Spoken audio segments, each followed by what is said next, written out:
नमस्कार दोस्तों, एक बार फिर आपका स्वागत है ऑनलाइन एजुकेशन चैनल हरिता अरोरा में। आज हम बात करने वाले हैं कक्षा 12वीं के दूसरे अध्याय राजा, किसान और नगर के तीसरे भाग पर।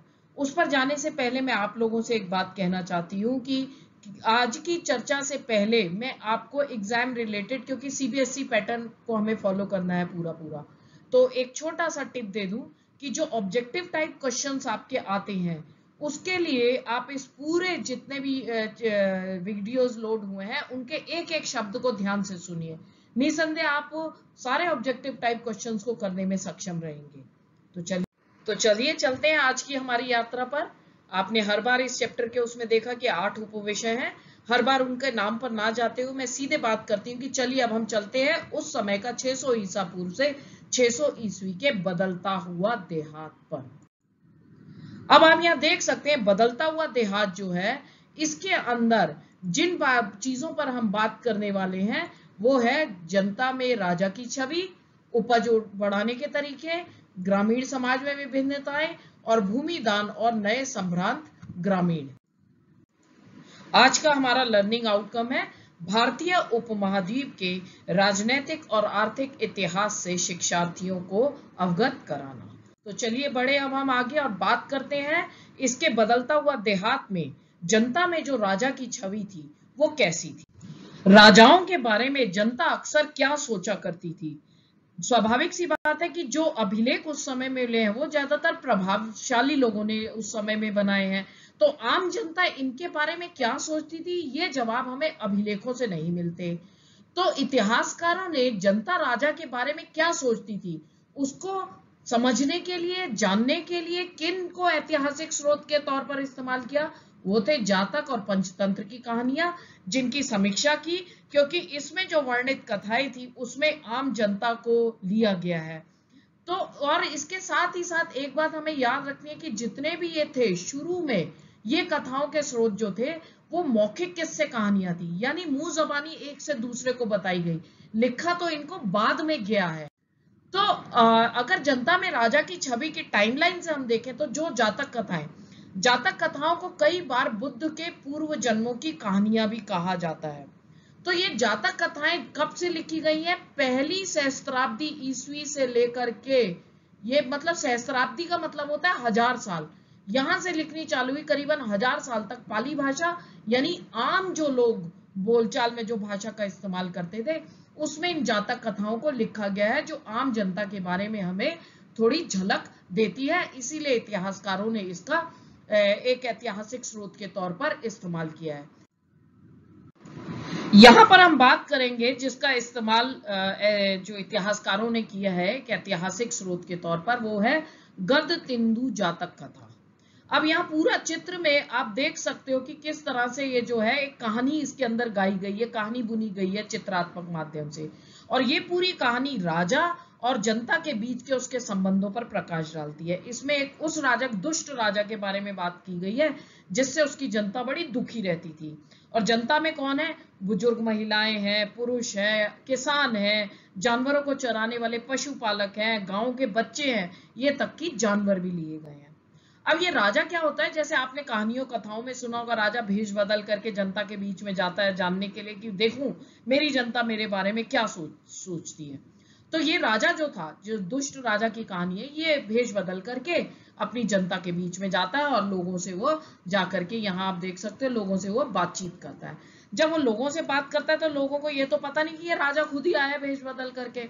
बातचीत में उसने देखा कि एक एक करके सबने उस राजा को बुरा भला कहा, शिकायत करते थे, कोई देखभाल की, कोई सुरक्षा की व्यवस्था नहीं है, रात में डाकू लुटेरे उन पर हमला करते हैं, उनको लूट लेते हैं, और दिन में राजा के जो कर इकट्ठा करने वाले, कर यानी टैक्स इकट्ठा करने वाले अधिकारी हमारा पीछा नहीं छोड़ते, हम कहां से दें, हमारी आमदनी उतनी है नहीं जितना हमसे ये सब ले लिया जाता है। तो उन दिनों एक चीज होती थी, क्योंकि जमीनें बहुत थी, आज जमीनें नहीं है, आज जमीन की बहुत कीमत है, उन दिनों जंगल बहुत थे, तो लोग क्या करते थे, कई बार राजा से दुखी होकर के अपने गांव छोड़ करके जंगलों में चले जाते थे, जंगल साफ करते थे, वहीं खेती करते थे और वहीं बस जाते थे। तो ये जो कहानी है इससे एक बात बड़ी जबरदस्त क्लियर होती है कि क्या पता लगता है कि राजा और उसकी जनता के बीच जो संबंध है उनमें अक्सर तनाव रहता होगा। क्यों? क्योंकि राजा को अपना राजकोष भरना है और राजकोष के लिए वो जनता से ही पैसे मांगेगा बार बार। इससे किसान भी दुखी रहते थे। तो इस जातक कथा से एक बात और पता चलती है कि एक आसान रास्ता था लोगों का राजा से बचने के लिए, क्या जंगल की तरफ भाग जाओ, या दूसरा तरीका था कि किसान जो है ये सोचने लगे कि हम अपनी उपज को कैसे बढ़ाएं ताकि हमारी आमदनी बढ़े। तो ये दो तरीके थे। तो उपज बढ़ाने के दो तरीके कौन से थे? एक तो हल का प्रयोग, हल में भी खासकर क्योंकि ये लोह युगीन सभ्यता की हम बात करें 600 ईसा पूर्व से, जो मगध के बारे में हमने बात की, महाजनपदों के बारे में बात की, ये सब लोह युगीन सभ्यताएं हैं क्योंकि लोहा पता लग गया। तो हल में भी खासकर लोहे वाले फाल के हल के प्रचलन से जो है खेती में वृद्धि हुई। दूसरा तरीका था कुओं, तालाबों और नहरों से सिंचाई की व्यवस्था करना। तो उपज बढ़ाने के दो तरीके थे, हल में भी लोहे के फाल वाले हल, और कुओं, तालाबों और नहरों से सिंचाई। तो 6ठी शताब्दी ईसा पूर्व से ही ये गंगा हुआ गंगा और ये रही कावेरी, इन दोनों के आसपास का जो क्षेत्र था नदियों का, ये जो था उपजाऊ था और भारी बारिश भी होती थी। तो यहाँ पर जो है लोहे के फाल वाले हल का उपयोग किया जाने लगा जुताई के लिए। इसके अलावा गंगा की घाटी में धान की रोपाई का आप ये चित्र देख सकते हो। धान की जो रोपाई है उसकी वजह से भी उपज में भारी वृद्धि हुई। भाई ये रोपाई क्या है कि धान की रोपाई का मतलब है कि जहां पानी खूब होता था वहां क्या करते थे, धान के बीज को पहले अंकुरित कर लिए, ये आप देख सकते हो, बीज को पहले अंकुरित किया और फिर पानी से भरा हुआ खेत है, ये पानी से भरा हुआ खेत है, इसमें पौधे की रोपाई कर दी। तो इससे क्या होता है, उपज में बहुत ही अच्छी वृद्धि होती है। हालांकि लोहे के फाल वाले हल की वजह से फसल की उपज तो बढ़ी, लेकिन ऐसे लोहे के फाल वाले हल का उपयोग केवल कुछ सीमित क्षेत्रों में ही था। अगर हम बात करते हैं पंजाब की, ये पंजाब हो गया, पंजाब की या राजस्थान जैसे अर्धशुष्क इलाकों की, तो यहाँ पर जो है लोहे के फाल वाले हल का उपयोग का प्रचलन काफी लेट 20वीं शताब्दी में जाकर के होता है, जैसा कि आप यहाँ पर ये देख सकते हो, 20वीं शताब्दी में जाकर के ये होता है। इसके अलावा कुछ क्षेत्र ऐसे थे जैसे कि नॉर्थ ईस्टर्न रीजन हो गया, नॉर्थ ईस्टर्न रीजन के लिए में हिंदी में बोलते हैं पूर्वोत्तर, और ये हो गया नॉर्थ ईस्टर्न रीजन, और ये हो गया हमारा मध्य भारत। ये एरियाज कुछ ऐसे थे जहां पर खेती के लिए कुदाल का उपयोग किया गया। कुदाल एकदम पॉइंटेड होती है यू इस तरह से। क्यों इसका उपयोग किया जाता है? क्योंकि जब जमीन जो है चट्टानी होती है या सख्त होती है तो कुदाल जो है हल के बजाय, क्योंकि हल आगे से उसका मुंह इतना नुकीला नहीं होता, इसके जैसा नुकीला नहीं होता, तो कुदाल के उपयोग से क्या होता है, ऐसी चट्टानी जमीन पर खेती करने के लिए कुदाल का उपयोग किया जाता है। तो इसका जो है वर्णन हर्षचरित में किया भी गया है। अब देखिए ये राजा हर्षवर्धन है, जिनकी राजधानी ये कन्नौज यहाँ पर है, कन्नौज में थी, और ये इनका पूरा क्षेत्र था। राजा हर्षवर्धन की जो जीवनी लिखी गई है हर्षचरित, वो उनके राजकवि बाणभट्ट ने, लेखक बाणभट्ट थे, उन्होंने लिखी है लगभग 7वीं शताब्दी ईस्वी में। और इस ग्रंथ के अंदर उन्होंने ये विंध्याचल पर्वत यहीं पर आते हैं पूरे मध्य प्रदेश के आसपास, मध्य इस भारत में, तो इसके अंदर जो है जंगल के किनारे की बस्ती के जीवन का चित्रण किया गया। क्या कहा गया है कि बस्ती के किनारे का ज्यादातर क्षेत्र जंगल है और यहाँ धान की उपज वाली खलिहान और उपजाऊ जमीन के हिस्सों को छोटे किसानों ने आपस में बांट लिया है। ज्यादातर लोग यहाँ पर कुदाल का उपयोग करते हैं। क्यों कुदाल का उपयोग करते हैं? क्योंकि जमीन जो है ये रही कुदाल पॉइंटेड, जो मैंने पहले भी आपको अभी बताया। कुदाल से क्या होता है कि सख्त जमीन पर वो आराम से चल जाती है, और यहाँ पर घास से भरी हुई जमीन थी, उसमें हल आसानी से चलता नहीं था और बहुत कम हिस्से साफ थे। और यहाँ की जो सॉइल है, जो जमीन है, वो काली मिट्टी है, और काली मिट्टी बहुत सख्त होती है लोहे जैसी, इसीलिए कुदाल का उपयोग। तो यहाँ के लोग जो हैं पेड़ की छाल के गट्ठर लेकर के चलते हैं, सिर पर पे गट्ठर बांध के, फूलों से भरे हुए बोरे, अलसी है, सन है, भारी मात्रा में शहद हो गया, मोर पंख है, मोम, लकड़ी, घास के बोझ लेकर आते जाते रहते हैं। और ग्रामीण महिलाएं गांव में, यानी गांव में रहने वाली महिलाएं जो है रास्ते में बसे गांव में जाकर अपने इन चीजों को बेचती हैं, अपने सिर पर सारे जंगल से इकट्ठे किए गए फलों की टोकरियों को ले जाकर के। तो इस तरह से हमें ये भी पता लगता है कि उस समय में क्या क्या चीज उपजाई जाती थी, किस किस चीज की उस समय में डिमांड थी। और उपज बढ़ाने का दूसरा तरीका, एक तो हल की हमने बात की, दूसरा तरीका था कुओं, तालाबों और नहरों से सिंचाई के साधन विकसित किए गए।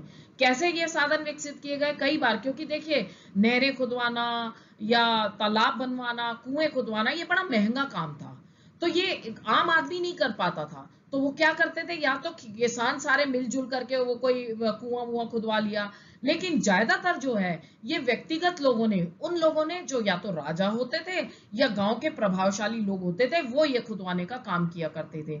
जैसा कि एक विवरण आपकी किताब के पेज नंबर 38 में आता है शक शासक रुद्रदमन के बारे में। क्या बताया शक शासन रुद्रदमन के बारे में? कि उसने गिरनार जो कि गुजरात में पड़ता है, वहां पर उसने सुदर्शन झील की मरम्मत जो है अपने खर्चे से कराई है। वो एक पाषाण अभिलेख, पाषाण यानी पत्थर पर लिखा हुआ, संस्कृत भाषा में लिखा हुआ अभिलेख मिला है। यह था करीबन 2री शताब्दी ईस्वी का। इस अभिलेख में रुद्रदमन कहता है कि ये जल द्वारों और तटबंधों वाली इस झील का जो निर्माण था वो करवाया तो गया था मौर्य काल में उसके एक स्थानीय राज्यपाल के द्वारा, लेकिन बहुत जबरदस्त तूफान आया और सारे तटबंध टूट गए तो पानी बह गया। तो जो है बताया जाता है कि उस समय में शासक रुद्रदमन ने इस झील की मरम्मत के लिए अपने पास से पैसा दिया और इसके लिए उसने जनता से कोई भी टैक्स नहीं लिया।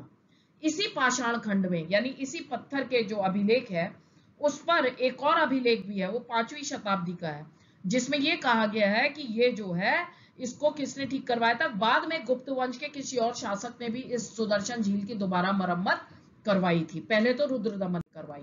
आप यहाँ पर देख सकते हो, ये रहा गिरनार अभिलेख। कहाँ है गिरनार?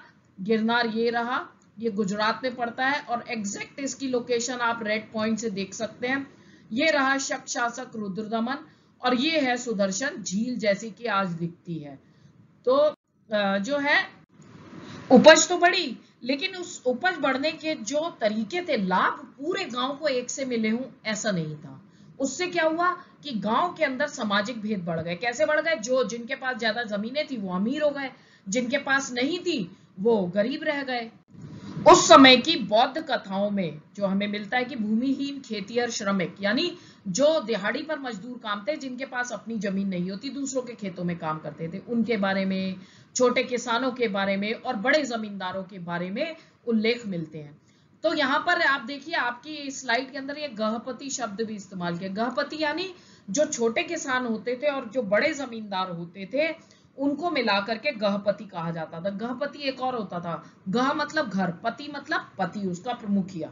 गहपति घर का मुखिया, जिसका घर में रहने वाली महिलाओं पर, बच्चों पर, नौकरों पर, सब पर उसका नियंत्रण रहता था और घर से जुड़ी हुई जितनी भी जमीन है, जानवर है, बाकी चीजें, उन सबका वो मालिक होता था। लेकिन कभी कभी इस गहपति शब्द का प्रयोग शहर में रहने वाले अमीर पढ़े लिखे संभ्रांत, आज की भाषा में जिन्हें हम कहते हैं, उन सम्राट व्यक्तियों और व्यापारियों के लिए भी उसका, इस शब्द का प्रयोग होता था। और पाली भाषा में गहपति का शब्द का प्रयोग होता है छोटे किसानों और बड़े जमींदारों के लिए। तो जो भी बड़े जमींदार होते थे और गांव के जो प्रधान होते थे वो जनरली शक्तिशाली माने जाते थे, जो गांव के बाकी किसानों पर अपना नियंत्रण रखते थे। गांव के प्रधान का, जिसको आज हम वो भी मुखिया भी कहते हैं ना, ग्राम पंचायत का मुखिया, तो ग्राम प्रधान का पद जो है वो धीरे धीरे वंशानुगत होने लगा, यानी जो पिता है, पिता के बाद उसका पुत्र, फिर उसके बाद उसका पुत्र। लेकिन अक्सर ऐसा होता था, हमेशा ऐसा नहीं होता था। और अगर हम बात करें तो उस समय के संगम साहित्य, जो सरदार सरदारियों, चोल चेर पांडे के बारे में हमने पिछले जो हमारे एपिसोड है उसमें हमने बात की थी। संगम साहित्य में बड़े किसानों के बिल्लालार शब्द इस्तेमाल किया है और जो है हल चलाने वाले के लिए उल्वर शब्द कहा है और जो दास होते थे उनके लिए अणिमाई शब्द का जो है वहां पर इस्तेमाल किया गया वहां की भाषा में। और जो है एक चीज और है, जो ये विभिन्नता आई है, यानी सामाजिक असमानता या वर्गों की ये जो विभिन्नता है वो किस पर आधारित थी? जमीन पर कब्जे पर, यानी भूमि पर स्वामित्व पर, श्रम पर और नई प्रौद्योगिकी के प्रयोग पर, इन 3 चीजों पर आधारित थी। और भूमि का स्वामित्व महत्वपूर्ण होगा, इसीलिए उसकी चर्चा उस समय के विधि ग्रंथ यानी जो उस समय की कानून की किताब यानी उस समय के धर्मशास्त्र और धर्म सूत्रों में की गई है। ये आप देख सकते हैं, एक नमूना लिया गया है विधि ग्रंथ का। अब हम बात करेंगे कि भूमिदान, भूमिदान यानी जमीन का दान, और नए सम्रांत ग्रामीण यानी जो ग्रामीण समाज, गांव के समाज के 600 ईसा पूर्व से 600 ईस्वी के गांव के समाज के जो प्रभावशाली वर्ग था यानी सम्रांत ग्रामीण, उनके बारे में। कॉमन एरा की शुरुआती शताब्दियों में हमें जमीन के दान के प्रमाण खासकर अभिलेखों से हमें मिलते हैं। अभिलेख यानी जो पत्थरों पर या ताम्रपत्र पर, ताम्र होता है कॉपर, या धातु पर खुदे हुए जो अभिलेख मिलते हैं, वो क्या करते थे, जिस किसी को भी भूमिदान देते थे उसको जो है ये प्रमाण के तौर पर दे दिया जाता था ताम्रपत्र। इसको आप आज के सर्टिफिकेट के संग इसकी तुलना कर सकते हो कि कभी कोई काम किया जाता है या आप अच्छे नंबर लाते हो तो स्कूल में आपको सर्टिफिकेट मिलता है स्पोर्ट्स में जीतने पर। तो उन दिनों ये जो थे प्रमाण के तौर पर, जिस किसी को भी भूमिदान दिया जाता था उसको ये प्रमाण के तौर पर दे दिया जाता था। और भूमिदान के जो भी प्रमाण मिले हैं वो ज्यादातर आमतौर से धार्मिक संस्थानों को दिए गए हैं या वो ब्राह्मणों को उस समय में दिए गए हैं। एक चीज और थी कि भूमिदान के ये जो अभिलेख है वो ज्यादातर संस्कृत पे मिले हैं, संस्कृत भाषा में। कुछ हैं जो हमें तमिल और तेलुगु जैसी स्थानीय यानी लोकल भाषाओं में मिले हैं। तो तमिल और तेलुगु में तो हमें दक्षिण भारत के अंदर ही मिलेंगे ना।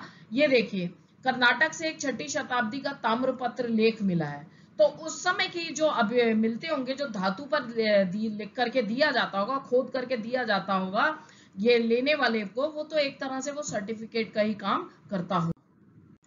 यहां पर हम विशेष रूप से बात करेंगे प्रभावती गुप्त की, क्योंकि उन दिनों महिलाओं को जमीन पर या संसाधनों पर अधिकार नहीं थे, लेकिन ये उस समय की एकमात्र महिला हुई है जिन्होंने जमीन पर अपना स्वामित्व ही नहीं था, अपना कब्जा ही नहीं था, बल्कि इन्होंने भूमि का दान भी किया है।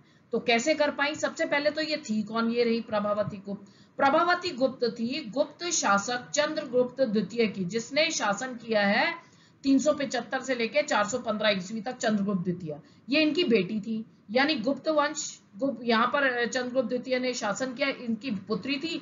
और वकाटक, ये रहा वकाटक जिसने दक्षिण भारत में राज किया है, वहां की ये रानी थी। अब जो है एक महत्वपूर्ण बात आती है कि संस्कृत धर्मशास्त्र कहते हैं भाई महिलाओं को तो अधिकार ही नहीं है, तो इन्होंने कैसे कर लिया? हो सकता है कि जो कुछ भी धर्मशास्त्र और धर्मसूत्र कहते थे, क्योंकि ये रानी थी, विशेष अधिकारी थी, तो हो सकता है कि इनकी अपनी स्थिति समाज के अंदर, जाहिर सी बात है रानी है तो उसकी स्थिति दूसरों से तो ऊपर होगी। लेकिन इससे एक मैसेज और जाता है, चाहे धर्मशास्त्र धर्मसूत्र आम लोगों में, आम महिलाओं के लिए तो पालन होता होगा, इनका उदाहरण एकमात्र विरला मिलता है, लेकिन एक बात इससे जरूर पता लगती है कि धर्मशास्त्रों और धर्मसूत्रों का हर जगह एक समान रूप से पालन नहीं होता होगा। प्रभावती गुप्त ने ऐसा कौन सा दान कर दिया? प्रभावती गुप्त ने अग्रहार दान किया। अग्रहार यानी जमीन का वो टुकड़ा जो ब्राह्मणों को दान में दिया जाता था, और वो टुकड़ा टैक्स फ्री होता था। जैसे आजकल आपने देखा ना, कई मूवीज को सरकार टैक्स फ्री कर देती है, तो उसी तरह से वो जमीन का टुकड़ा जो ब्राह्मणों को, जिस पर कोई कर राज्य को नहीं देना होता था, लेकिन स्थानीय लोगों से यानी उस जमीन पर रहने वाले लोगों से उन्हें कर वसूलने का अधिकार होता था। तो प्रभावती गुप्त का ये अभिलेख है जिससे हमें ये जानकारी मिलती है। वो कहती है प्रभावती गुप्त कि ग्राम कुटुंबिनो मतलब जो गांव में रहने वाले भाई बंधु जो हैं, जिसमें किसान हैं और आम गांव के गृहस्थ हैं, ब्राह्मणों और दगुन गांव दान में दिया, तो दगुन गांव के अन्य वासियों को आदेश देती हूँ। कब आदेश देती हूँ? आपको ज्ञात हो कि कार्तिक शुक्ल पक्ष की द्वादशी तिथि को, यहां पर देखिए टाइम पीरियड भी हमें पता लग रहा है, धार्मिक पुण्य प्राप्ति के लिए यानी पुण्य प्राप्त हो, इस गांव को जल अर्पण के साथ आचार्य चन्नाल स्वामी ब्राह्मण होंगे, उनको दान में दिया जाता है। और आप सबको अब से आचार्य चन्नाल स्वामी के आदेशों का पालन करना होगा। और उसके अंदर क्या क्या रियायतें दी? उनको रियायतों में ये दिया कि उस गांव के अंदर कभी भी पुलिस या सैनिक प्रवेश नहीं करेंगे। जो भी शासकीय अधिकारी यहाँ पर आएंगे उनको गांव कोई घास देने, आसन में प्रयुक्त होने वाले जानवरों की खाल हो गई, खनिज पदार्थ है, खदिर वृक्ष के उत्पाद है, फूल, दूध, कोयला, कुछ भी नहीं देना होगा। और जो है इस गांव का दान किया गया, इसके अंदर की जितनी भी संपत्ति है, छोटे बड़े सभी करों समेत दे दिया गया है। यानी अब ये कर वसूली का अधिकार आचार्य चन्नाल स्वामी के पास होगा, वो राज्य को कुछ भी नहीं देंगे। ये कब लिखवाया गया? ये लिखवाया गया राज्यादेश के 13वें राज्य वर्ष में, और इसे किसने उत्कीर्ण किया? चक्रदास ने इसको उत्कीर्ण किया। अब देखिए यहाँ से बहुत सारी हमें इंफॉर्मेशन मिलती है। क्या मिलती है? कि ग्रामीण प्रजा के बारे में, ब्राह्मणों की क्या स्थिति थी गांव के अंदर, किसान है, अन्य वर्ग कौन से थे, कौन कौन सी चीजें थी, वस्तुएं थे जिन पर कि टैक्स दिया जाता था, उस पर जो है उन्हें प्रदान करना पड़ता था। जैसे आप यहाँ पर ये देख सकते हैं कि फूल, दूध, कोयला आदि, और लोगों को नए प्रधान की आज्ञा का पालन करना पड़ता था और अपने भुगतान भी उसको देने पड़ते थे। टाइम पीरियड भी हमें पता लगता है। तो ये अभिलेख जो है हमें बहुत सारी इंफॉर्मेशन, बहुत सारी जानकारी ऐतिहासिक स्रोत के तौर पर हमें देते हैं। अगर हम इन भूमिदान अभिलेखों के बारे में बात करते हैं तो एक चीज जरूर है कि देश के कई हिस्सों से ये मिले, कि इनसे क्या कहीं कहीं छोटे छोटे टुकड़े दान में दिए गए और कहीं बड़े बड़े जमीनें दान पे दी गई हैं।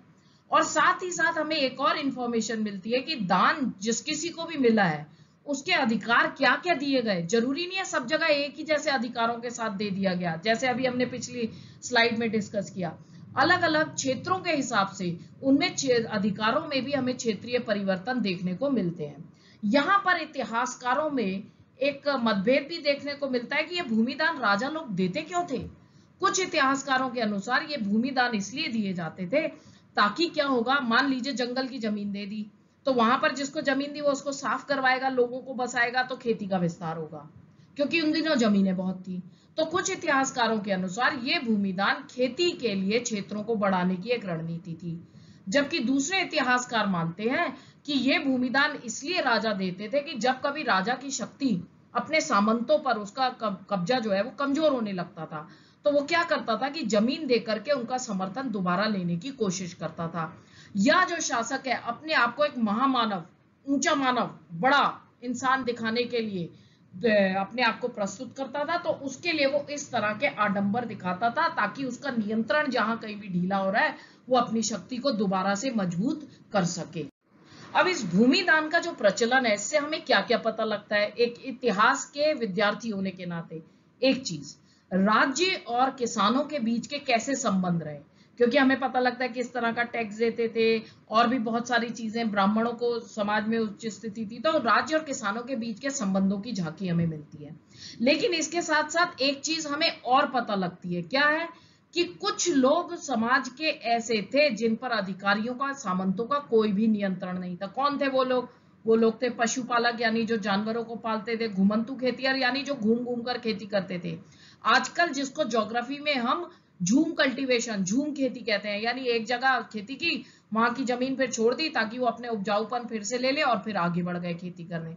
संग्राहक यानी जो अपना खाना पीना भोजन एक घूम घूम कर इकट्ठा करके लेते थे। शिल्पकार हो गए जो कि शिल्पकारी का काम करते थे, बढ़ई, लोहार, कुम्हार, इस तरह के। शिकारी समुदाय हो गए, और मछुआरे जो मछली पालने का काम करते थे। तो ये लोग थे जिन पर अधिकारियों और सामंतों का कोई नियंत्रण नहीं था। लेकिन एक चीज और थी, ये लोगों ने अपने जीवन के बारे में, अपने आदान प्रदान के बारे में कोई विवरण भी तो अपने बारे में नहीं छोड़ा है, इसलिए हम उनके बारे में ज्यादा कैसे कुछ कह पाए। तो हम आज का जो हमारा माइंड मैप है उसमें आप देखिए बदलता हुआ देहात पे हमने बात की, उसके अंदर हमने लिया जनता में राजा की छवि, उपज बढ़ाने के तरीके, ग्रामीण समाज में विभिन्नताएं, भूमिदान और नए सम्भ्रांत ग्रामीण। जनता में राजा की छवि में जातक और पंचतंत्र की कहानियां, गतिंतु कहानी, जातक कथा। उपज बढ़ाने के तरीके में लोहे के फाल वाले हल, सिंचाई के तरीके हो गए। ग्रामीण समाज में विभिन्नताओं में भूमि के स्वामित्व, श्रम, नई प्रौद्योगिकी पर आधारित, जिसके अंतर्गत हमने बात की खेतिहर श्रमिक, भूमिहीन खेतिहर श्रमिकों की, गहपति यानी छोटे किसान और बड़े जमींदार, और भूमिदान और नए सम्भ्रांत ग्रामीण में हमने बात की है भूमिदान संबंधी अभिलेख, जिसमें अग्रहार पता होना चाहिए, प्रभावती गुप्त द्वारा दान किया गई जमीन हो गई। तो जो है अब हम आगे बात करते हैं कि बोर्ड परीक्षा में किस तरह के प्रश्न पूछे जाते हैं। आप लोग अपने हिसाब से माइंड मैप जरूर बनाइए। पहला प्रश्न, जिस उपविषय पर हमने आज चर्चा किया, साधारण जनता द्वारा राजाओं के बारे में अपने विचार और अनुभव कम ही छोड़े गए हैं, फिर भी इतिहासकारों ने इसका निराकरण करने का प्रयास किया है। 600 ईसा पूर्व से 600 ईस्वी तक के काल के संदर्भ में इस पर विश्लेषण कीजिए। तो आप इसके अंदर जातक कथाओं, गतिंदु कहानी, ये सारा कुछ देंगे। दूसरा प्रश्न, सामान्य लोगों के जीवन का पुनर्निर्माण इतिहासकार कैसे करते हैं? आंसर इन दोनों प्रश्नों का सेम है, बस प्रश्न पूछने का तरीका अलग है। तीसरा, 600 ईसा पूर्व से 600 ईस्वी तक के काल में कृषि के तौर तरीकों में किस हद तक परिवर्तन हुए? और 600 ईसा पूर्व से 600 ईस्वी के काल में खेती की नई तकनीकों से उपज तो बढ़ी, लेकिन इसके लाभ समान नहीं थे। उक्त कथन की विवेचना कीजिए, यानी जो समाज के अंदर भेदभाव था उसके बारे में इसके अंदर बताया जाएगा। और आखिरी प्रश्न, भूमिदान अभिलेख इतिहास के बारे में हमें क्या बताते हैं? तो पूरी चर्चा हमारी उस पर काफी देर तक आधारित थी। आज हमने बात की है इस पार्ट 3 में बदलता हुआ देहात में जनता में राजा की छवि, उपज बढ़ाने के तरीके, ग्रामीण समाज में विभिन्नताएं, भूमिदान और नए संभ्रांत ग्रामीण। अगले पार्ट 4 में हम चर्चा करेंगे नगर और व्यापार के बारे में। तब तक थैंक यू। और अगर आपको मेरा वीडियो पसंद आया तो प्लीज लाइक एंड सब्सक्राइब, और मिलते हैं जल्दी ही नेक्स्ट पार्ट पर।